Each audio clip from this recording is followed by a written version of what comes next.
Alright people, we got an announcement on Chris Eubank Jr, Conor Benn on the undercard. Before we go into this, if you could just have a look there on screen, please consider hitting the like, hitting the subscribe, hitting the notification bell. It only takes a few seconds. Made all the better with the fact that I finally have my mic fully working, so it sounds a hell of a lot clearer. Well, there you go.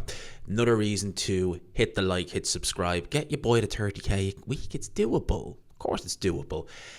This right here, November the 15th, 2025, Tottenham Hotspur Stadium, Chris Eubank Jr, Conor Benn 2. The name is The Ring Unfinished Business. This is a Ring magazine show with Riyadh Season, Sella, Matchroom and Boxer. Now, the undercard will take shape, and to be honest with you, I hope this isn't the running order, because the co-main could go one of two ways. It could be quite entertaining, or it could be quite unentertaining, if this is co-main event. But let's read some of the fights that are on here. So, first one that's announced is a guy called Mikie Tallon, I believe they say that guy, and he is facing Fezan Shahid, I believe is how you say that name. Have to say, honestly, heard of neither. So, let's have a quick look-see here on BoxRec and see what we can do.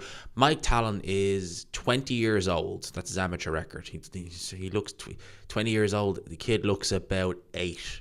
Seriously, he really... There's no way he was 20 years old when that BoxRec pick was taken. So, no names on his resume that really ring any bells. So, okay, I would assume he probably... well... I don't know, is he the house fighter or not? Not with a record of 10-1 or 10-0 with one knockout. Now, this is a good fight here, right? And this is a quick turnaround. Very, actually, surprisingly quick. Surprisingly, actually quick, really. Ishmael Davis, who we only seen a fortnight ago, facing Kevin Njago and losing a very close competitive fight.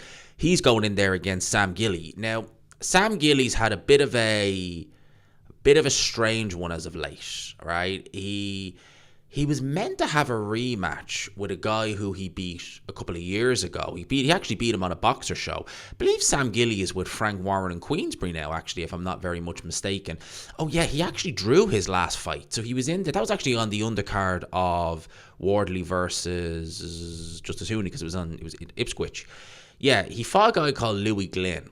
Very good fight. Louis Glynn's been on a good run of form. He's meant to fight him at one stage, and instead he ended up fighting Jack McGann. That was in the York Hall about this time last year, thereabouts. And yeah, Sam Gilly then fought a guy who was 7-5 and went to points and drew with him. So Sam Gilly is, I think he was Commonwealth and British champion at 155 pounds. But him going in there against Ishmael Davis, listen, I've never really rated Sam Gilly. He looks okay in parts.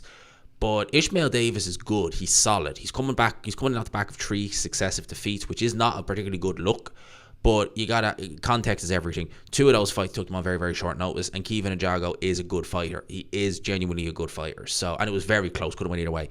So, you know, Ishmael Davis, I would make him the favourite. Richard Riakporhe versus Tommy Welch. Now, Riakporhe moved up to heavyweight after he lost to CBS in, well, his only world title fight. I do believe he fought in Riyadh on one of those shows in Riyadh, Saudi Arabia. This Tommy Welch guy is actually undefeated. He's 30 years old, goes by the name of Hellboy. 16-0 with 9 knockouts. He has a win over Vyacheslav Pajar. Now, he's been stopped a few times. He went to points with him. That's the only name so far that I'm recognising. Pavel Sowers, we know him. Went to points with him. You're not really going to points with Pavel Sowers unless you're somewhat feather-fisted, because he's been chinned by the likes of Hughie Fury, for God's sake. As in Richard Riakporhe, we all know Richard Riakporhe. He's, as I said, recently moved up to heavyweight. There was a lot of talk that it was going to be him versus Joe Joyce on this card. Now, I have to say, in one sense, I'm kind of glad, because I think Joyce needs to call it a day. I really do. Again, I said this about Joe Joyce. I haven't noticed a massive deterioration in the speech, but a lot of people have been saying, no, we're noticing it and we're worried about him. All right, look, again, I'm just saying I haven't really noticed it greatly. Someone like a Chisora, Dylan White, more so. But Joe Joyce, I mean, he's coming in. I mean, how many losses has he had? He's had the 2 defeats to Zhang. He got a win over Cash Ali, lost to Chisora, lost again to Filip Hrgovic. I mean, it's a real bad run of form. Real bad run of form. Adam Azim, I was worried about Adam Azim. I have to say I was, because I was thinking this kid's inactive. And with this boxer deal with BBC, we don't know what's actually going on there. Well, we know now, fight's been announced, card's been announced, but we don't know about the undercard. So he is coming in against a guy called Zaur Abdullaev. He is from, well, he is a Russian Yemen, or you say Yemen, that's not a Yemen flag, that's Armenian. He's a Russian Armenian. Isn't that like, isn't Deira Avanesian, isn't he partially Armenian as well? I think, maybe I'm wrong on that one. But yes, that's who he's going in there with. He's a record of 20-2 with 1 knockout defeat.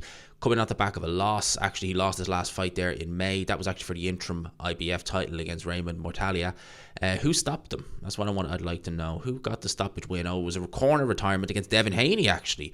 God, I remember that fight, actually. Years ago, I remember, yeah, he was complete. That was a 20-year-old Devin Haney. He's a baby in that fight. I remember it well, actually. It was one of the first times I ever seen Devin Haney fight.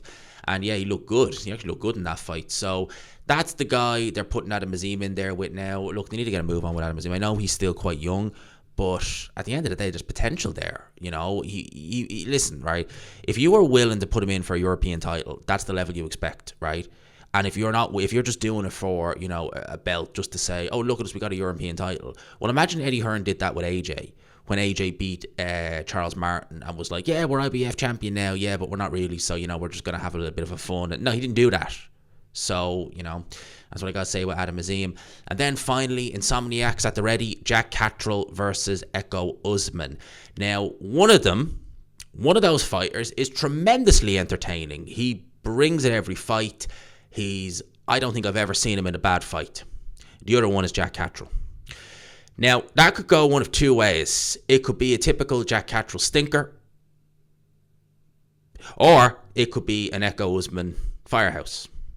I hope it's the latter. Right now, Jack Catrol has recently come to somewhat prominence now because he's left his longtime trainer Jamie Moore, and we're thinking, okay, who are you going to hook up with? You're going to hook up with Ben Davison, you're going to hook up with maybe Shane McGuigan, someone like that. Well, Jack Catrol has decided to venture out of the UK, not to Ireland, to Andy Lee, to Philadelphia, Pennsylvania, to Boise Ennis, the dad of Jerome Boots Ennis.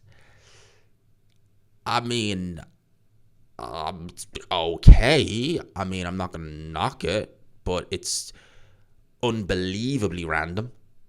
I mean, that's just so random, it's not even funny.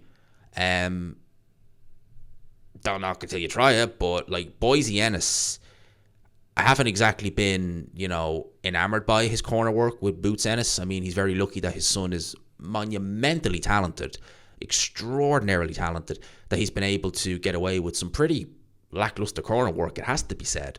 So, you know, okay, look, to each his own, I guess. But that is the undercard in its entirety. I don't dislike this card. We've got a heavyweight fight on it. We have a potentially decent welterweight fight on it. We've got Azim, who's entertaining. Ishmael Davis versus Sam Gilly, domestic clash. That'll be actually good fun. So ultimately, I actually don't think it's a bad card. Quite frankly, I think that, you know, in terms of some of the recent cards, like, put it like this, right? I think that we may be looking at, this card might on paper be a little bit stronger than the card that we had back in August. What was that? It was Atema versus White. I'm struggling to think who was on that card, actually, now that I think about it. But that's not a bad card, no stretch of the imagination. So that's what we're looking at. That's what we have. Let me know your thoughts in the comment section on this undercard. It has been announced for Chris Eubank Jr., Conor Benn to the rematch. Again, are you disappointed that we're not getting Riakporhe versus Joyce? Because there was a hell of a lot of rumours that was going to be the fight, and evidently not. Let me know your thoughts. I hope you enjoyed the video as always, people. If you could, smash the like button, hit subscribe, all of that good stuff. I'm loving that this mic is finally working. If you can't already tell, I'm desperate to make more. I just love doing this. It sounds so nice. Thank God it's finally working. All that good stuff. Peace.